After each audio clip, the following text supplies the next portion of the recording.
जी हरे आप सब कृष्णा प्रभु। हरे कृष्णा जी। चलिए आज का ये हरे सेशन हम कृष्णा शुरू प्रभु। करते हैं। हरे कृष्णा जी। हरे हरे कृष्ण। कृष्णा। हरे कृष्णा जी।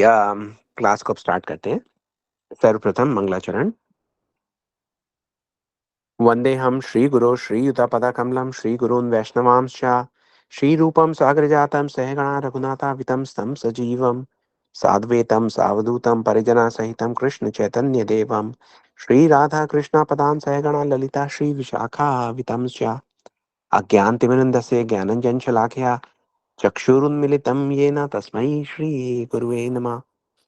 नमः ओं विष्णुपदाय राधिकाय प्रियात्मने श्री श्रीमद्भक्तिवेदांत नारायण गोस्वामी इति नामिने। नमः ओं विष्णुपदाय कृष्णपृष्ठाय भूतले श्री श्रीमद्भक्तिवेदांत स्वामिनिति नामिने। वाञ्छकल्पतरुभ्यश्च कृपा सिन्धुभ्येव च पतितनाथ पावनेभ्यो वैष्णवेभ्यो नमो नमः। नमो महावदन्याय कृष्ण प्रेम प्रदायते कृष्णाय कृष्ण चैतन्य नामने गौरा त्विषे नमः। हे कृष्णा करुणा सिंधु दीनबंधु जगतपते गोपिशा गोपिका कांत राधा कांत नमस्तुते। तप्त कांचन गौरंगी राधे वृंदावनेश्वरी वृषभानु सुते देवी प्रणमामि हरि प्रिये। जय श्री कृष्ण चैतन्य प्रभु नित्यानंद श्री अद्वैत गदाधर शिवासादि श्री गौर भक्त वृंदा। हरे कृष्ण कृष्ण कृष्ण हरे हरे हरे राम राम राम हरे हरे। सर्वप्रथम मैं अपने दीक्षा गुरु नित्य लीला प्रवृत्ता श्री श्रीमंत भक्ति वेदांत नारायण गोस्वामी महाराज जी के अभय चरण कमलों में अनंत कोटि दंडवत प्रणाम ज्ञापन करता हूँ। उनकी अहेतु की कृपा की वांछा करता हूँ। तत्पश्चात मैं अपने शिक्षा गुरु नित्य लीला प्रविष्टा श्री श्रीमद् भक्ति वेदांत स्वामी महाराज श्रील प्रभुपाद उनके अभय चरण कमलों में अनंत कोटि दंडवत प्रणाम ज्ञापन करता हूँ। उनकी अहेतु की कृपा की वांछा करता हूँ। तत्पश्चात हमारे साथ जुड़े हुए सब वैष्णवियों के चरणों में यथायोग्य प्रणाम स्वीकार हो। जी आप सब लोगों का स्वागत है राम कथा के सत्र में। बहुत सुंदर मोड़ पर हमारी जो कथा आ चुकी है। देखिए यहाँ पर राम जी और लक्ष्मण जी का प्रवेश हो चुका है मिथिलापुरी में। अब मिथिला से उनके प्रवेश से लेकर स्वयंवर तक ये जो प्रसंग है ये भगवान का माधुर्य प्रसंग है। इसमें हम देखेंगे कि तुलसीदास जी ने जो माधुर्य रस है उसको पहली बार वो उसको फैला रहे हैं यहाँ पर। अब तक जो भी कथा चलती आई थी हमने देखा था कि दास्य भाव में भगवान के ओ एंड रेवरेंस के बारे में सब बात हुई। शिव जी आए, भगवान के बाल रूप का वात्सल्य रस का थोड़ा सा वहां पे बखान हुआ। भगवान गुरु जी के पास गए, थोड़ा सा वीर रस का बखान हुआ है। यहाँ पर तुलसीदास जी जो माधुर्य रस है वो फैला रहे हैं भगवान का, है ना। भगवान घूम रहे हैं मिथिला में, भगवान स्वयं माधुर्य लुटा रहे हैं, राग प्रकट हो रहा है, अनुराग प्रकट हो रहा है। भगवान की जो रूप माधुरी है उसकी गंध चारों ओर फैल रही है और सारे मिथिलावासी जैसे भ्रमर जो हैं वो अपने पुष्प पर मंडराते रहते हैं, सारे मिथिलावासियों का अब वैसा ही हाल हो रहा है धीरे धीरे। पिछले सत्र में हमने सुना कि मिथिला नगरी को जो है एक दुल्हन की तरह सजाया जा रहा है। रोज एक नया राजा राजकुमार आता है, भीड़ लगी हुई है। और जैसे ही ये नए राजा राजकुमार आते हैं वैसे ही सारे प्रजा जो है बड़ा उत्सुकता के साथ देखती है। वो ये देखना चाह रहे हैं कि भाई जो ये आ रहा है ये हमारी सीता जी के लिए योग्य वर है या नहीं। एक एक करके सब राजा राजकुमार आके वहां पे बस जाते हैं, उनको रहने का स्थान दिया जाता है। लेकिन जो पूरे मिथिलावासी हैं वो ये कह रहे हैं कि ऐसा कोई राजा, ऐसा कोई राजकुमार जो हमारी सीता जी के योग्य हो अब तक आया ही नहीं है। अब इस चिंता में शिव जी के पास जाते हैं, माँ पार्वती के पास जाते हैं, सब लोग बहुत बहुत प्रार्थना करते हैं। और ये समझिए कि उनकी जो प्रार्थना है उसी के बल पर अचानक एक समाचार आता है। समाचार ये आता है कि विश्वामित्र जी जो हैं वो नगर में प्रवेश करने वाले हैं। उनके साथ दो राजकुमार भी हैं। अब ये जो दो राजकुमार हैं इनका नाम किसी भी सूची में नहीं है। इसका मतलब अब तक जिन लोगों को इनवाइट किया गया था, निमंत्रण भेजा गया था कि भाई आप आइए इस यज्ञ में भाग लीजिए, उसमें इन दोनों राजकुमारों का नाम नहीं था। हाँ, कुमकुम पत्रिका आई थी विश्वामित्र जी के पास, उनको बुलाया गया था कि भाई आप आइए और अपना आशीर्वाद दीजिए। लेकिन कोई ये सोचे कि राम और लक्ष्मण जो है वो स्वयंवर में भाग लेने के लिए आ रहे हैं, ऐसा कोई भी संकेत, ऐसी कोई भी सूचना अब तक नहीं है। अब जैसे ही राम और लक्ष्मण जी ने प्रवेश किया है मिथिला नगरी में, मिथिला वासियों को अचानक ऐसा लग रहा है जैसे, अब देखिए हमने सुना ना कि पिछले कुछ दिनों से इतने सारे राजा आ रहे हैं, राजकुमार आ रहे हैं, लेकिन मिथिला में एक बेचैनी फैली हुई है, एक व्याकुलता है। उनको लग रहा है कि क्या हो रहा है, एज इफ जो होना चाहिए था वो हो नहीं रहा, और वो सोच रहे हैं कि वो होगा या नहीं होगा। तो जैसे ही राम जी का प्रवेश होता है, तो वैसे आप ये समझिए मिथिला में मिथिला के प्राण आए हैं, है ना। पिछली बार हमने और थोड़ा ध्यान से सुना और ज्यादा विस्तृत रूप में सुना कि मिथिला वासियों तक एक दूत आता है समाचार लेकर कि अहिल्या जी जो है वो शिला से नारी बन गई हैं। अहिल्या जी आप सब जानते हैं कि शतानंद जी की माता है। तो अहिल्या जी से प्रत्येक व्यक्ति परिचित है। अब वो ये सोचते हैं कि अहिल्या जी शिला से नारी बन कैसे गई।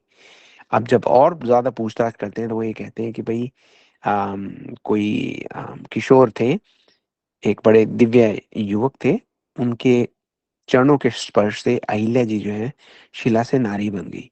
अब उसके साथ साथ दूसरा समाचार ये आता है कि विश्वामित्र जी आ रहे हैं, उनके साथ दो राजकुमार आ रहे हैं। राजकुमार क्यों आ रहे हैं विश्वामित्र जी के साथ, राजाओं का क्या काम है, विश्वामित्र जी तो ज्यादा लेन देन रखते नहीं राजकुमारों से, राजा से, प्रजा से, राज्यों से।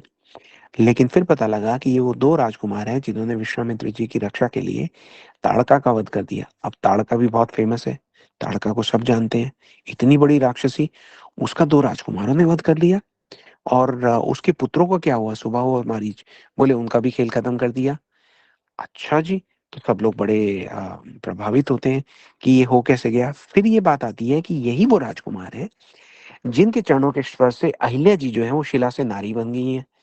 तो अब मिथिला वासियों को लग रहा है कि वो दे कैन स्टार्ट ब्रीदिंग, जैसा हमने कहा ना मिथिला में मिथिला के प्राण हैं। अगली बात जो निकल कर आती है कि जब उनका स्वागत किया गया तो जनक, शतानन और याज्ञवल्क्य जी जो हैं स्वतः खड़े हो गए, उनका सत्कार किया। अरे भाई, जनक जी, शतानन जी, याज्ञवल्क्य, इतने बड़े बड़े लोग कुछ राजकुमार का स्वागत करने के लिए स्वयं खड़े हो गए। फिर पूरी बात पता लगती है कि विश्वामित्र मित्र महर्षि ने अपने जो दिव्य अस्त्र शस्त्र हैं वो सब के सब इन दोनों राजकुमारों को दे दिए। अब तो बात पक्की हो गई कि ये जो दो राजकुमार आए हैं इस राज्य में वो विलक्षण है, वो कोई साधारण हो नहीं सकते। लेकिन सब लोग सोच रहे हैं ये हैं कहाँ पे। अब उनको ठहराया गया एक विशेष भवन में, जनक महाराज जी गए हैं, उनको ठहरा के आए हैं। तो अब इन सब के जो नेत्र हैं मिथिला वासियों के, वो ढूंढ रहे हैं राम लक्ष्मण को, लेकिन राम और लक्ष्मण जी जो है ऊपर कोटे के भीतर है। अब देखिए भगवान के भिन्न भिन्न लीला चरित्र हैं, है ना, भिन्न भिन्न लीला अवतार हैं। सबका रस, सबका आनंद एक दूसरे से थोड़ा विलक्षण है। अब यहाँ पे भगवान वैसे तो हैं तो मर्यादा पुरुषोत्तम, परकोटे के भीतर हैं, लेकिन माधुर्य का प्रवेश तो होगा ही ना यहाँ पे, क्योंकि मिथिला नगरी में आ गए हैं, सीता जी की नगरी में आ गए हैं।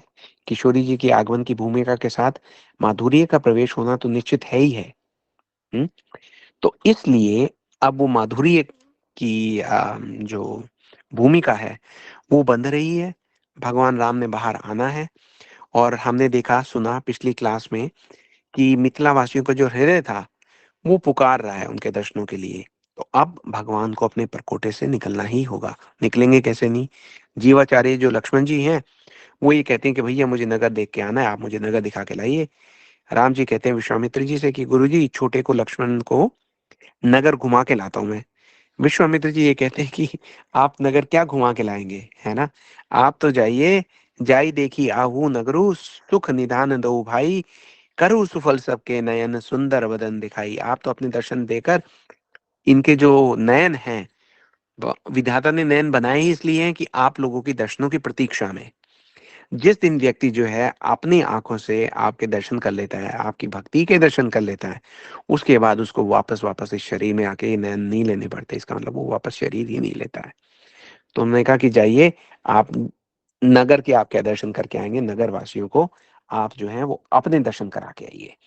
अब ये सोचते ही जैसे ही राम जी ने अपना पहला कदम बाहर रखा है, वैसे ही जैसे हमने अभी कहा था ना मिथिला में मिथिला के प्राण आए हैं।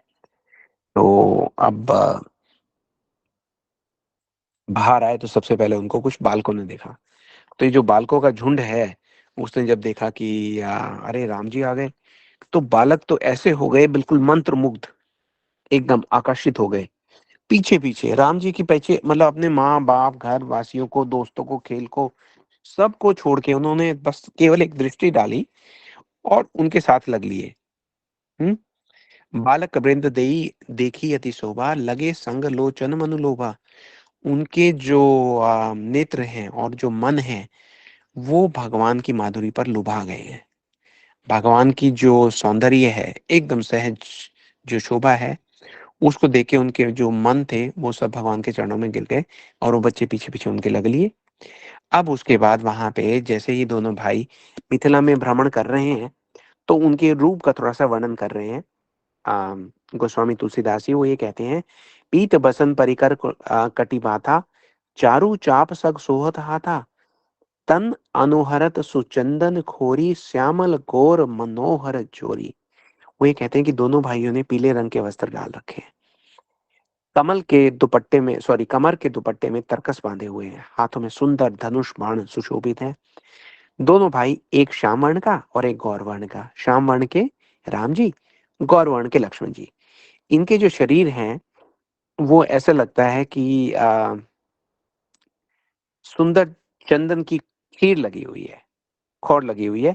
सांवले और गोरे रंग की मनोहर जोड़ी है। अब ये सांवले और गोरे का बार बार जो यहाँ पे आ, वर्णन किया जा रहा है, उसका एक बहुत बड़ा कारण है। सांवले हैं हमारे राम जी, गोरे हैं लक्ष्मण जी, और दूसरा गोरा कौन है? सीता जी। तो जहां पर जब उन्होंने ये कहा कि श्यामल गौर मनोहर जोरी, इसका मतलब दो अर्थ निकलते हैं। हमारे जो वैष्णव आचार्य हैं, बहुत सुंदर सुंदर टीके करते हुए वो ये कहते हैं कि श्यामल गौर मनोहर जोरी का मतलब ये हो गया कि एक तो राम जी और लक्ष्मण जी, राम जी और लक्ष्मण जी तो यहाँ पे आए गए हैं, वो तो हमने सुन ही लिए। उसके साथ वो ये कह रहे हैं कि श्याम गौर मनोहर जोरी का मतलब है कि राम जी और सीता जी। क्योंकि मिथिला वासी तो यही सोच रहे हैं कि ये श्याम और गौर, ये जो दोनों की जोड़ी है कितनी अच्छी लगती है। अगर यहाँ पर ये जो श्याम है, मतलब जो राम है, उनके साथ हमारी सीता जी हो तो उनकी जोड़ी कितनी ही सुंदर लगेगी। तो मिथिलावासी जो है उनको देखते ही स्वतः ही उनको सीता जी की याद आ जाती है। इसका मतलब वो ये चाहते हैं कि राम जी का जो विवाह है वो सीता जी के साथ हो जाए। अभी तो दर्शन ही किए हैं, दर्शन देखते ही उनके मन में केवल एक बात आई है कि इनका जो है रिश्ता जोड़ो फटाफट। हम्म। उसके बाद उनकी शोभा का वर्णन करते हुए गोस्वामी तुलसीदास जी कहते हैं कि उनका जो शारीरिक रचना की बात कर रहे हैं कि सिंह के समान पुष्ट गर्दन है, विशाल भुजाएं हैं, चौड़ी छाती पर अत्यंत सुंदर गज मुक्ता की माला है, सुंदर लाल कमल के समान नेत्र हैं, तीनों तापों से छुड़ाने वाला चंद्रमा के समान मुख है। इसका मतलब जो भगवान के मुख चंद्र का दर्शन कर लेगा, उसको संसार के जो तीन ताप है, आदि भौतिक, आदि दैविक, आध्यात्मिक, इन तीनों तापों से जो है मुक्ति मिल जाएगी। फिर वो ये कहते हैं कि उनके कानों में जो है सोने के कर्णफूल लगे हुए, बहुत सुशोभित लग रहे हैं, और जो भी उनको देखता है उसके चित्त को मानो वो चुरा लेते हैं। उनकी चितवन बड़ी मनोहर है, भौहें तिरछी व सुंदर हैं, माथे माथे पर तिलक की रेखाएं ऐसी सुंदर हैं मानो किसी ने मूर्ति पर शोभा की मोहर लगा दी हो। सिर पर बड़ी सुंदर टोपी लगाई हुई है, काले घुंघराले बाल हैं। दोनों भाई नख से लेकर शिखा तक सुंदर ही सुंदर हैं, और सारी शोभा जहां ऐसी चाहिए वहां वैसी ही है। अब जब मिथिला वासियों ने समाचार पाया कि दोनों राजकुमार जिनकी हम बात कर रहे हैं, समाचार फैलने लगा कि वो नगर की गलियों में निकल आए हैं, तो अब तो वो सब अपना घर बार काम काज छोड़कर ऐसे भागे कि गोस्वामी तुलसीदास जी कहते हैं, धाये धाम काम सब त्यागी, मनहु रंक निधि लूटन लागी। जैसे कि किसी दरिद्र को ये बोल दिया जाए कि भैया वहां पे तो सोने की जो बोरियां हैं, चांदी मोती की, हीरे जवाहरात की जो बोरियां हैं वो लुटाई जा रही हैं, तो निर्धन व्यक्ति भाग भाग के उनको लूटने के लिए आकर्षित हो जाएगा। यही हो रहा है मिथिला वासियों के साथ। हम्म। मन हूँ रंक निधि लूटन लागी, सब भाग भाग के आ रहे हैं। अब जो पुरुष हैं वो तो भाग के आ ही रहे हैं, लेकिन जो स्त्रियां हैं वो क्या करती हैं कि घर के झरोखों से, अपनी खिड़कियों से, छज्जों से, वहां से झांक झांक कर देखती हैं। और देखती क्या है? निरखी सहज सुंदर दो भाई, हो सुखी लोचन फल पाई। जो विश्वामित्र जी कह रहे थे ना, इनको लोचन होने का, नेत्र होने का जो फल है वो मिल गया है। ये जो स्त्रियां हैं ये घर के झरोखों से लगी हुई प्रेम सहित श्री रामचंद्र जी के रूप को बार बार देख रही हैं, और जैसे उनको देखती हैं वो कहती हैं, मिल गए मिल गए मिल गए, यही है हमारी सीता जी के योग्य वर। बड़ा प्रसन्न होती हैं, आपस में इतने प्रेम से बात कर रही हैं, वो ये कहती हैं, हे सखी, एक दूसरे से बात कर रही है मिथिला वासी, कहते हैं, हे सखी, इनको देखकर ऐसा लगता है जैसे करोड़ों काम देवों की छवि को इन्होंने जीत कर अपने वश में कर लिया है। जैसे कोई व्यक्ति जब किसी संपत्ति को जीत लेता है तो अपनी जेब में डाल लेता है, तो ये कहते हैं कि करोड़ों काम देवों की छवि को इन्होंने जीत कर अपने में समा लिया है। देवता, मनुष्य, असुर, नाग, मुनि, ऐसी शोभा तो कहीं सुनने में ही नहीं आती। उसके बाद वो एक बड़ी अच्छी बात करते हैं, देखिए थोड़ा विनोद भी हो रहा है यहाँ पे, माधुर्य का प्रवेश हो गया ना। अब भगवान जो है वो तो मर्यादा पुरुषोत्तम है, वो तो अपनी मर्यादा में रहेंगे, लेकिन जो ये मिथिला, जो नागरियां हैं, जो ये युवतियां हैं, ये तो फिर देखिए दुल्हन की एक प्रकार से बहनें हुई ना, तो इनको कौन रोकेगा और ये किसकी सुनेंगी। ये अब अगली बात ये कहती हैं, वैसे कर तो तारीफ ही रही है, भगवान की प्रशंसा कर रही है, वो ये कह रही है कि भगवान विष्णु की चार भुजाएं हैं, ब्रह्मा जी के चार मुख हैं, शिव जी का जो विकट वेश है, उनके भी बताए गए हैं कि पांच मुख हैं। तो बोली कि ये सारे लोग कैसे कैसे होंगे, मान लो चार भुजाएं होंगी, तो कैसे लगती होंगी चार भुजाएं। हालांकि भगवान की तो सब रूप ही मनोहर है, लेकिन ये उनके कहने का तरीका है। कह रहे ब्रह्मा जी जो है वो चार मुख लिए बैठे हैं, कैसे सोते होंगे, है ना। एक मुख का व्यक्ति तो हमने देखा है सोता हुआ, तो ब्रह्मा जी जो है चार मुख के साथ सोते कैसे। कहने का मतलब ये है कि उनकी जो सुंदरता है, भगवान की जो सहज सुंदरता है, उसका वो कह रहे हैं कि किसी से वर्णन, किसी से कंपैरिजन किया ही नहीं जा सकता।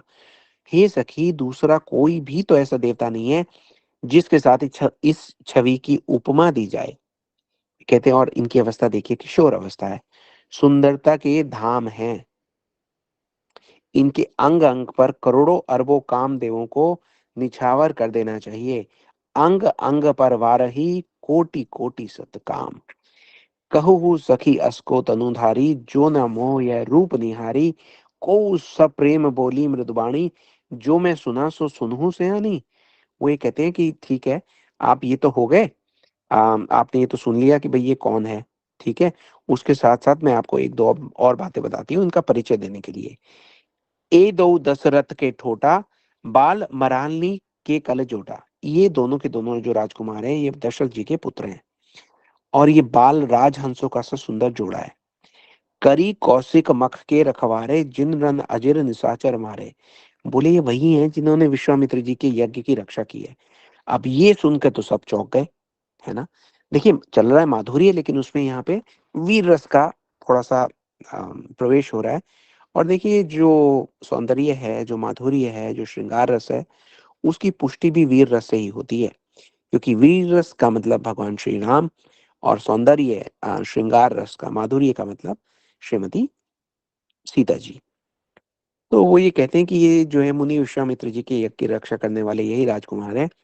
इन्होंने ही युद्ध के मैदान में वो सारे दुष्ट राक्षसों को मार गिराया। और उसके बाद वो ये कहते हैं कि ये जो श्याम वर्ण वाले हैं, जो मारीच और सुबाहु के मद को चूर करने वाले सुख की खान है, हाथ में धनुष बाण लिए यहाँ पर घूम रहे हैं, वो कौशल्या जी के पुत्र हैं, इनका नाम है राम। अब बोला राम तो सारे के सारे जो है, उनको ऐसे लगा जैसे उनके जन्म जन्म की जो प्रतीक्षा थी वो खत्म हो गई, भगवान राम का नाम सुनते ही। उसके बाद वो आगे लक्ष्मण जी का परिचय देते हैं। बोले जिनका रंग गोरा है और किशोर अवस्था है, इतना सुंदर वेश बनाए घूम रहे हैं, हाथ में धनुष बाण है, चलते हैं अपने बड़े भाई के पीछे पीछे, क्योंकि वो हैं छोटे, उनका नाम है लक्ष्मण। हे सखी सुनो, उनकी माता का नाम सुमित्रा है। ये दोनों भाई ब्राह्मण विश्वामित्र जी का काम करके रास्ते में मुनि गौतम की स्त्री अहिल्या का उद्धार करके यहाँ धनुष यज्ञ देखने आए हैं। अब सबके सब जो है वो कंफ्यूज हो गए। बोले धनुष यज्ञ कोई देखने की चीज है, देखने क्यों आए हैं, ये उसमें भाग क्यों नहीं ले रहे हैं। तो अब इतना सुंदर परिचय हो गया, ये बता दिया कि इन्होंने राक्षसों का वध किया है, अहिल्या जी को तारने वाले भी यही हैं, तो फिर धनुष यज्ञ देखने क्यों आए हैं, ये उसमें भाग लेने क्यों नहीं आए हैं। तो एक सखी कहती है कि देखो भाई, मैंने एक बात तय कर ली है, मैं ये बता रही हूँ कि ये ही वर हैं जो जानकी जी के योग्य हैं, है ना। और अगर इनको राजा ने एक बार देख लिया ना, तो मैं ये कहता हूँ, मैं ये सोचती हूँ कि वो अपनी सारी प्रतिज्ञा को वहीं पे त्याग कर देंगे।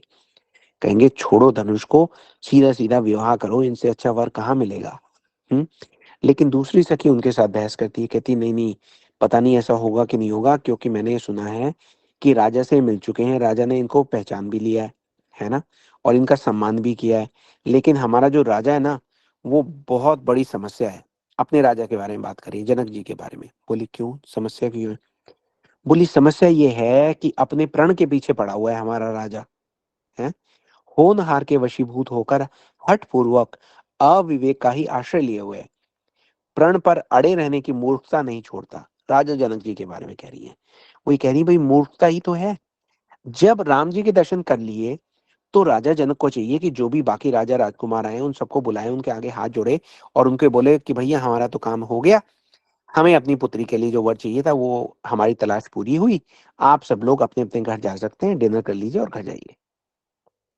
तो जब राजा ने इनको देख लिया है और देखने के बाद भी अब तक ये जो भीड़ है इनको विदा नहीं किया है, इसका मतलब हमारा राजा जो है वो अपनी प्रतिज्ञा छोड़ने के लिए तैयार नहीं है। अब ये सुनती है तो सारी की सारी स्त्रियां फिर वापस उदास हो जाती हैं। अब उनको इमरजेंसी है कि भाई कुछ करो कुछ करो। फिर एक जो स्त्री है थोड़ी बड़ी है उम्र में, वो उनका ढाढ़स बंधाती है, उनको थोड़ी हिम्मत देती है। वो कहती है कि देखो, आप ये सोचो कि जो विधाता है वो तो अच्छे हैं ना, वो तो भले मन के हैं, और सुना ये गया है कि वो सबको उचित फल देते हैं। तो जानकी जी को भी उचित वर मिलेगा, और उनके उचित वर तो यही है यही है यही है। इसलिए तुम बेकार में चिंता मत करो, है ना। तुम केवल ये प्रार्थना करो कि किसी प्रकार से दैव योग से ऐसा संजोग बन जाए कि इनका विवाह सीता जी के साथ हो, कि इनका विवाह सीता जी के साथ हो जाए और हम सब कृतार्थ हो जाएं।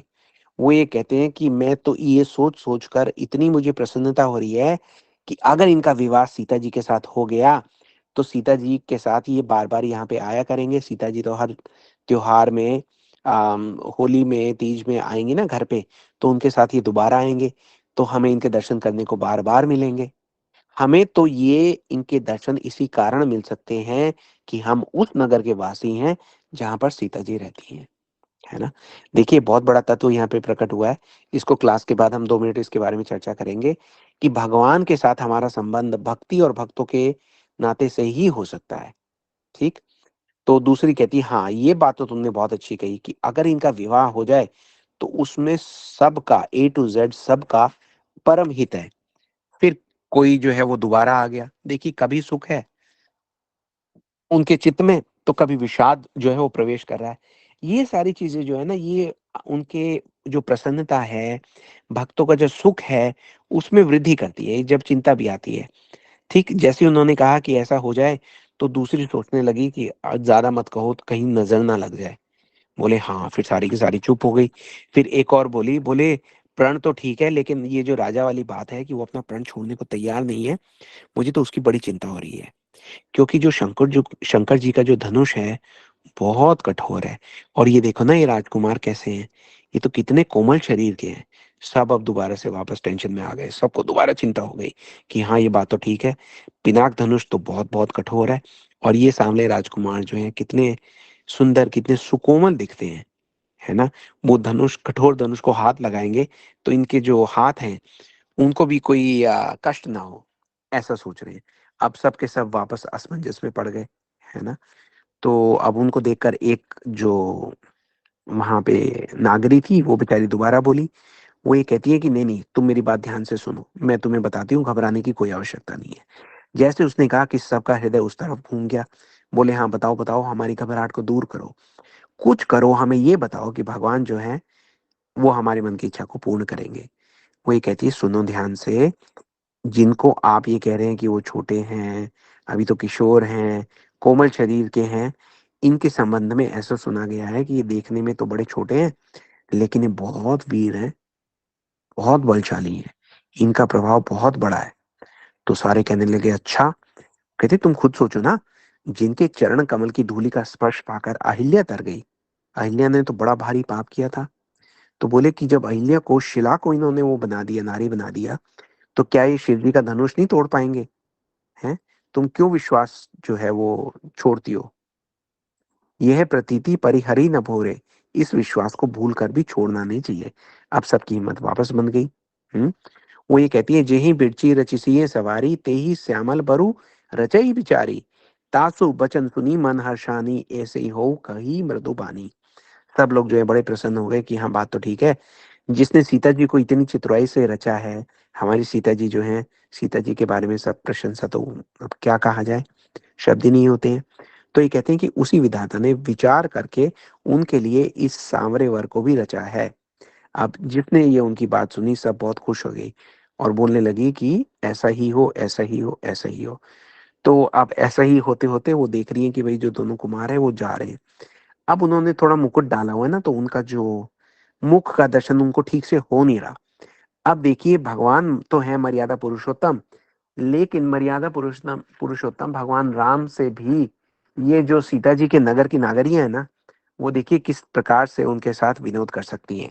भगवान होंगे तो रह रहेंगे अपने घर मर्यादा पुरुषोत्तम, जब सीता जी के नगर में आए हैं तो सीता जी के नागरियों के वश में रहेंगे। ऐसा सुनकर उन्होंने कहा कि ये ऊपर मुंह उठा के क्यों नहीं देखते, हमें तो ये दर्शन ही नहीं दे रहे। किसी और ने कहा कि भाई ये बड़े संकोची हैं, है ना, बड़े मर्यादा रहते हैं, ऐसे किसी को देखते नहीं है। तो अब उनके हृदय में ये, अब देखिए ये मर्यादा भी जो है भगवान अपने राम रूप में ही दिखाते हैं। जब भगवान लीला पुरुषोत्तम कृष्ण आते हैं, तो वो तो ये कहते हैं कि भाई किसी के हृदय में मेरे दर्शन की लालसा आ गई, तो मैं उसके घर में घुस कर उसको दर्शन दे के आऊंगा, है ना। अगर उनको कोई संकोच होगा तो घरों में घुस जाऊंगा। ब्रज की जो गोपियां हैं वो सोचती हैं कि हाय काश हम यशोदा होती, हम माखन बनाती, हम माखन उसको खिलाती, लेकिन खिला कैसे सकते हैं, क्योंकि यशोदा तो अपने बड़ा क्वालिटी कंट्रोल बहुत रखती हैं, बाहर की तो कोई भी चीज खाने को नहीं देती है कान्हा को। तो अब कृष्ण जो है वो हमारा माखन कैसे खाएंगे। कृष्ण जो है चोर बन जाते हैं, चोरी करके उनके घर में दरवाजा तोड़ के घुस जाते हैं और वो माखन को खा लेते हैं, उनके हृदय की इच्छा को पूर्ण करने के लिए। लेकिन यहाँ पे तो वो एक संकोची ठाकुर बन के आए हैं, अब नीचे मुंह करके चुपचाप चले जा रहे हैं। लक्ष्मण जी कह रहे हैं, भैया ये सब सारी ऊपर से आवाज लगा रही है, हमारा परिचय दे रही है कि आप राम जी हैं, मैं लक्ष्मण हूँ, माता जी का नाम ले दिया, देखे तो सही ये कौन है, क्या बात करना चाहती है। राम जी कहते, भैया यहाँ पे आप कुछ गड़बड़ मत करो, चुपचाप चलते रहो, ये कोई युद्ध का मैदान नहीं है कि किसी को भी मार के हमने परास्त कर दिया। ये मिथिला की नागरियां हैं, ये हमारे काबू में आने वाली नहीं है, इनके आगे तो बस जान बचा के निकल लो आप चुपके चुपके। तो लक्ष्मण जी पीछे पीछे जा रहे हैं, लेकिन इनका सब जो ये हैं, सीता जी की जो भक्त हैं, ये नारियां, इनके मन में आता है भगवान ठीक से दर्शन नहीं दे रहे, हम ऊपर छज्जे में खड़े हैं, अगर हम नीचे होते तो भगवान देख लेते, हम ऊपर खड़े हैं, भगवान का मुकुट आड़े आ रहा है, क्या किया जाए। तो वो क्या करती हैं, वो फूलों की एक गेंद बना लेती हैं और फूल जो है भगवान को निशाना बना के मारती है। तो जैसे ही फूल आके गिरता है, भगवान को लगता है अरे कौन आया, भगवान मुख उठाते हैं और उनको सबको भगवान के जो है वो दर्शन हो जाते हैं। तो इस प्रकार से ये तरीका, ये खबर फैल गई कि भैया जिसने भगवान के दर्शन कर दिए हो, वो उनको फूल की गेंद बना के मारो। तो भगवान जा रहे हैं और चारों तरफ देखते हैं कि फूलों की जो है वर्षा हो रही है। हम्म। हिये हर्षी बरषी, सुमन सुमकी सुलोचनी वृंद, जाहि जहां जह बंधु, दो तह तह परमानंद। तो इस प्रकार चारों तरफ पुष्पों की वर्षा हो रही है, दोनों भाई जहां जहां जा रहे हैं वहां परम आनंद जो है वो छा गया है। उसके बाद दोनों भाई वहां गए, उस स्थान पर गए जहां पे उसको धनुष को रखा गया था, बीच में धनुष के रखने का स्थान था, उसके चारों ओर उन्होंने देखा कि बड़े सारे जो है मचानों का मंडलाकार घेरा है, जहां पर नागरिक जो है वो आकर बैठेंगे। तो उन्होंने पूरा उसका निरीक्षण किया और उसके बाद रामचंद्र जी जो हैं वो वापस अपने भाई लक्ष्मण जी के साथ अप जहाँ पे वो रुके हुए थे उस भवन के लिए वो चलना प्रारंभ करते हैं। और सारे सारे बालक जो हैं वो उनके पीछे पीछे हैं, जितने भी वहाँ के पुरुष हैं वो भगवान का इतना मनोहर दर्शन करते हैं, अपने भाग्य की प्रशंसा करते हैं, है ना। और जो सारी युवतियां हैं, जो स्त्रियां हैं, वो अपने अपने झरोखों से भगवान के दर्शन कर रही हैं, उन पे फूल गिरा रही हैं, फूल बरसा रही हैं और विधाता से प्रार्थना कर रही हैं कि देखिए कुछ भी हो जाए हमारी सीता जी के लिए, अगर इस धनुष को उठाएगा कोई तो यही उठाएंगे। शिव जी से प्रार्थना है कि अपने धनुष को आप हल्का कर देना अगर ये आए तो। उसके पहले उनको ये चिंता है कि ये बात हमारे राजा को कौन समझाए। अब राजा राजा की बात तो चल रही है, अब ये जो भाव हम देख रहे हैं कि मिथिला नागरिकों में, नागरियों में फैला हुआ है, यही चिंता जो है वो महाराज जनक को भी है। राम जी के जब से दर्शन किए वो वापस महल में तो चले गए, लेकिन उनको नींद नहीं आ रही, सो नहीं पा रहे, विश्राम नहीं कर पा रहे। पूरी रात जो है तारे गिनते गिनते उन्होंने निकाल दी। उन्होंने कहा कि कहीं मैंने ये प्रण करके गलती तो नहीं कर दी। राम जी तो आ गए हैं, इनसे अच्छा वर मेरी सीता जी के लिए क्या होगा, मैंने ये प्रण क्यों कर लिया, है ना। ये चिंता जो है वो जनक जी के भी हृदय में है। ये भगवान की लीला है ना। उत्कंठा बढ़ाते हैं भक्तों के हृदय के। देखिए तब तो समझिए ये हो क्या रहा है मिथिला में। मिथिला के स्वयं नागरिक, क्या सौभाग्य है इनका कि ये स्वयं को भूलकर केवल और केवल भगवान और भक्ति, मतलब राम जी और सीता जी, उनके बारे में सोचने में लगे हुए हैं, है ना। इनका जो मन है, कभी सुख में, कभी विषाद में, कभी उल्लास में, हर हालत में चिंतन भगवान सीताराम का। हर हालत में चिंतन भगवान सीताराम का। हर हालत में चिंतन भगवान सीताराम का। जी, हम अपनी कथा को यहीं विश्राम देते हैं। आज हमारे साथ आने के लिए, जुड़ने के लिए, इस कथा को अपने आशीर्वाद के द्वारा संपन्न कराने के लिए आप लोगों का बहुत बहुत साधुवाद, धन्यवाद। अम, जी, अब हम अगले वीक आप लोगों से दोबारा भेंट करेंगे, लेकिन हमारा जो पहली क्लास होगी वो हमारी क्विज होगी। सोमवार को क्विज का आयोजन किया जाएगा।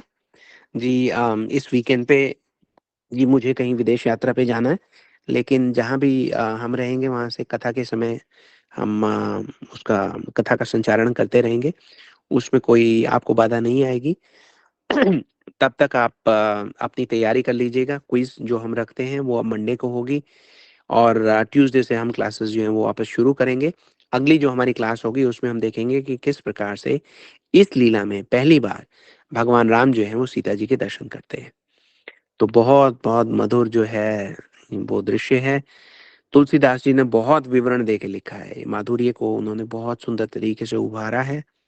उनका हृदय तो था बहुत ज्यादा करने का, लेकिन क्योंकि रामचरितमानस उन्होंने शॉर्ट में लिखी है, लेकिन फिर भी आप देखेंगे कि बहुत सारी चीजें उन्होंने बहुत जल्दी जल्दी निपटा दी है, लेकिन इस बात को बड़े विस्तार में लिखा है उन्होंने। तो उनकी उस इच्छा का आदर करते हुए हम प्रयास करेंगे अपने गुरुजनों के आशीर्वाद से कि उसको, उस तत्व को जो है आपके सामने प्रस्तुत करने का हमारा प्रयास सफल रहे। इसी आशीर्वाद की कामना के साथ हम आपसे आज के लिए विदा लेते हैं। अगर आपका कोई प्रश्न हो, आप कुछ कहना चाहें, तो you are welcome to raise your hands. Otherwise हम इस सत्र को यहीं पे विराम देंगे। Nisha didi, is there anyone who raise their hands? Hare Krishna Prabhu ji. Hare Krishna. Prabhu ji, समय के रिगार्डिंग कुछ घोषणा करनी है क्या अगले वीक से समय के लिए? नहीं, हम इसी समय पे आते रहेंगे, कोई नहीं, विल वर्कआउट। हम जहाँ भी होंगे हम कुछ ना कुछ प्रयास करके गुरु जी से प्रार्थना करेंगे, वो सब संभव करा देंगे। कोई बात नहीं, नो प्रॉब्लम। अगर तीसरे भी प्रभु जी, मैं एक बार कह देती हूँ कि अगर फिर भी कभी टाइम चेंज करना होगा तो हम 7:30 की जगह क्लास कुछ दिनों के लिए 8 बजे की रख सकते हैं। तो जी बस 1-2 हफ्ते जी की बात होगी जिसमें सिर्फ हमारी 4 और 4 8 क्लासेस होंगी। तो हो जी सकता है हम शायद 8 बजे की करें। उसकी जो पूर्व सूचना होगी वो ग्रुप में दे दी जाएगी। हरे जी कृष्णा। जी जी। निशा दीदी जो कह रही है उसका कारण ये है कि हमें कुछ विदेश यात्रा के लिए जाना है अपने काम से, बिजनेस से। तो वहाँ पे कई बार मीटिंग में इधर उधर की चीज़ों में लेट हो जाए अगर, तो उसमें हमें थोड़ा सा टेंशन है, चिंता है कि भाई कैसे होगा। लेकिन मुझे ये भी पता है कि गुरुजी असंभव को संभव करा देते हैं, तो उनके सहारे हम आगे चल रहे हैं। लेकिन फिर भी कभी हमारी कमी की वजह से समय को चेंज करना पड़े और आपको असुविधा हो, तो उसके लिए हम एडवांस में आप लोगों से क्षमा चाह रहे हैं। लेकिन प्रयास ये रहेगा कि ऐसा ना ही हो। आपकी जो क्लास जिस समय पर शुरू होती है उसी समय पर शुरू होकर उसी समय पर खत्म हो जाए। अम, जी। हरे कृष्णा। अनुराधा दीदी, हरे कृष्णा। हरे कृष्णा दीदी, दंडवत प्रणाम। हरे कृष्णा हरे दीदी। कृष्णा। हरे कृष्णा प्रभु जी, दंडवत प्रणाम। हरे कृष्ण दीदी। हाँ जी प्रभु जी, ये जो मिथिला के जो वासी हैं, तो वो भगवान के पार्षद हैं या मतलब उनका जी सौभाग्य देखिए, है ये क्या कि ये उन्होंने जो वहां पे मिथिलावासी हैं इनके जन्मों जो जन्मों भगवान के, के सुमरन में, हाँ। हाँ, इन्होंने पिछले जन्म में बड़ी तपस्या की हुई है। ये सारे साधु संत जो है भगवान के, ये देखिए यात्रा कैसे चलती है जीव की। बड़े दिनों तक, काफी समय तक तो लोग जो है वो ब्रह्मानंद के ही उसमें रहते हैं, है ना। फिर एक दिन आता है कि उन पे किसी साधु संत की, वैष्णव की, किसी की ऐसी कृपा होती है कि उनके अंदर परमानंद जागृत होता है। उनकी इच्छा होती है कि भाई हम किसी प्रकार से सीता जी की सेवा कर पाए। तब जाके मिथिलावासी तो देखिए, भगवान जहां से भी आते हैं ना, उनके परिकर ही साथ में आते हैं। अब जब परिकर यहाँ पर आते हैं, ये मिथिलावासी, मिथिला नागरियां, ये सब जो है सीता जी की परिकर हैं, आई हैं यहाँ पे नीचे सीता जी के साथ ही। ठीक है।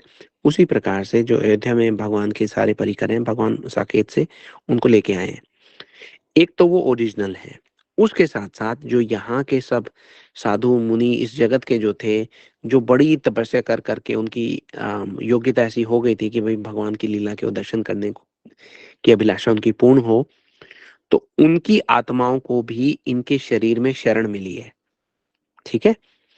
ये कोई भी अपनी साधना के बल पर भगवान का परिकर नहीं बन सकता, भगवान के परिकरों की शरण ले सकता है।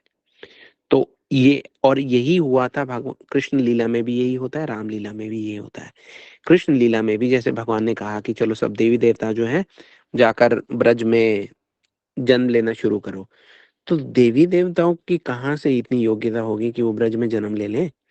उनका मतलब ये था कि देवी देवता जाके जो ब्रज के जो परिकर हैं उनके शरीर में शरण लेकर रहे, है ना। थोड़ा सा ये कॉम्प्लिकेटेड तत्व है, उस तरफ नहीं जाते, पर आप समझ ही गए हैं कि ये जो है भगवान के परिकर हैं। लेकिन इनके अंदर जो यहाँ के जगत के जो साधक हैं, उन्होंने भी शरण ली है, जो बहुत उच्च श्रेणी के साधक हैं उन्होंने। जी प्रभु जी। जैसे मतलब एक कोई पुरुष है, वो मुक्त पुरुष हो जाए अपनी भक्ति को करके, जैसे भक्ति के सहारे, वहां तो मुक्त पुरुष जो बन जाता है वही पार्षद बनता है ना प्रभु। जी देखिए, मुक्त पुरुष जो है वो हाँ भगवान के धाम को प्राप्त कर लेते हैं, लेकिन वो नित्य पार्षद नहीं है ना। नित्य परिकर नहीं है। नित्य परिकर का मतलब है कि भगवान की लीला में वो हमेशा से स्थापित रहे हैं। एक साधक तो ऊपर चला तो गया, लेकिन वो हमेशा से भगवान की लीला में स्थापित नहीं रहा। हम्म। लेकिन जो परिकर हैं वो थोड़े से अलग होते हैं, वो नित्य सिद्ध हैं। जी प्रभु जी। जी। Thank you. हरे मतलब कृष्ण। ये आपने जो लाइन लाइन बोली थी ना लास्ट में, कि मतलब भगवान की ध्यान में, भगवान की चिंता में, मतलब ऐसे दिल को छू गई थी एकदम, कि मतलब हमारा कब सौभाग्य हो कि हम भगवान का सुमिरन करते रहें हर वक्त, जी हमारी देखिए, हमारी भगवान उनकी भगवान समझ। जो है, भगवान की दया अलग अलग रूपों में आती है। भगवान कई बार ऐसे हालात दे देते हैं, किसी को सुख का, किसी को दुख का, किसी को हर्ष का, किसी को विषाद का। लेकिन भगवान ये कहते हैं कि हर हालत में आपको चिंतन किसका करना है? भगवान सीताराम का।